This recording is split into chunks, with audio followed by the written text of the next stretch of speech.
بعض الإعلام الهلالي يوم حسمت القضايا اللي في الفيفا ب 77 مليون، لم يخرج أي صحفي هلالي يقول لم نكن نعلم.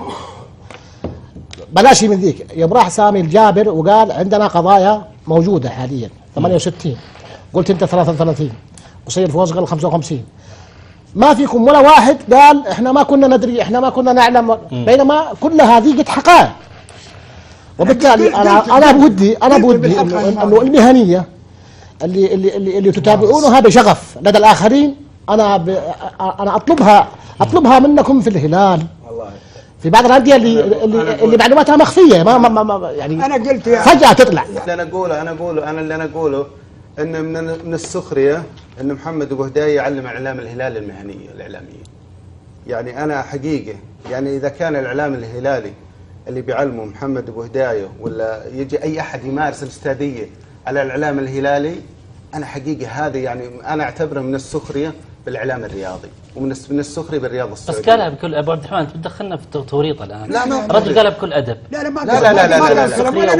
مهنيه. يقول انت المفروض الاعلام الهلالي يصير عندكم مهنيه. يقول الاعلام الهلالي يصير عندكم مهنيه.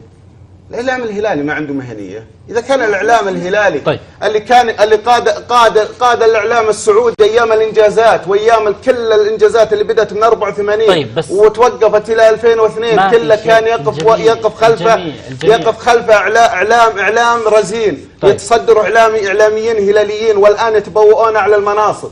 اذا كنا نمارس وين يتبوؤون؟ اذا كنا اي مناصب اذا كنا لو سمحت ابو سلطان لو سمحت لا عشان تعلمني لا تجيب معلومه انت مكتب اعلامي. وش المناصب؟ وش المناصب انت مكتب اعلامي؟ وش المناصب انت مكتب اعلامي؟ المفروض انك تعرف. انت تقول لا انت مكتب اعلامي المفروض انك تعرف. الاعلام الهلالي هو اللي قاد الكره السعوديه للانجازات. ما قلت قاد، قلت يوم كان وجود الانجازات السعوديه كان الاعلام الهلالي وكان الاعلام المنضبط اللي كان يسمى الاعلام الهلالي وينعت ذيك الايام الاعلام الهلالي كان اعلام منضبط يقف خلف المصلحه العامه ويقف خلف مصلحه المنتخب. تحقق من 84 الى 2002 من مشاركه المنتخب او 2006 اسف. من بعدها من يوم جاء الاعلام المنفلت واصبح الاعلام اللي يتصدره البعض للاسف الكره السعوديه تراجعت للخلف. مشكلتك ما تحدد اول شيء المناصب اللي تبوها. انا ما مطلوب مني ان اسميه، ما مطلوب مني اني اسميه يا ابو سلطان. تقول الاعلام الهلالي تبوه مناصب كبيره. الاعلام الهلالي جاب لنا ناس لانهم كتبوا مقالات عندهم ومدحوهم في مناصب في الاتحاد السعودي وفشلوا. طيب فشلوا. بإمكاني يقول من السخرية، من السذاجة، من أركب الجمل كما أشاء وأمتدح الإعلام كما أشاء وكل حاجة. أنا ربطت حالة رجل اعترف بأنه كان مغيب عن المعلومة، وأنت لم تعترف ولن تعترف، أنا أعرف. ولكن أنت ما قلت قلت الإعلام الهلالي. قدرنا أن نتحمل هؤلاء المبتدئين اللي لهم في الإعلام كم سنة. لو تكلمت عن شخص اتقبل، لكن انت الاعلام الهلالي سمعت. احنا قلنا بعض الاعلام الهلالي وذكر الرجل هذا وقلنا له وايدناه. هو اللي صحح لك يعني. ما صحح. ذكر عن نفسه، ما قال ذكر الاعلام، ذكر عن نفسه هو. ورك ما تكلمت عن وهو استثناء. ورا ما تكلمت عن نفسه. انا اذكر استثناء. هو لحاله.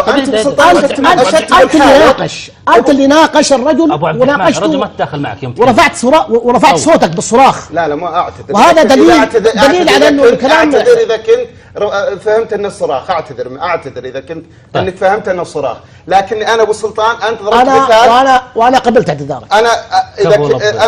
اذا انا كنت ابو سلطان انك اشدت بابو سلطان، ايضا ابو سعد كما اشدت باعلامي نصراوي واحد. ابو سعد والله اشدت فيه محمد، انا اشدت في الرجل عقب ما قال ابو سعد قال ايوه انا ما كنت حاضر معه. ما كان يدري يعني، ما كان يدري يوم درى من ابو سعد. ما كنت موجود انا، بالعكس اشاد فيه. انا ما كنت موجود.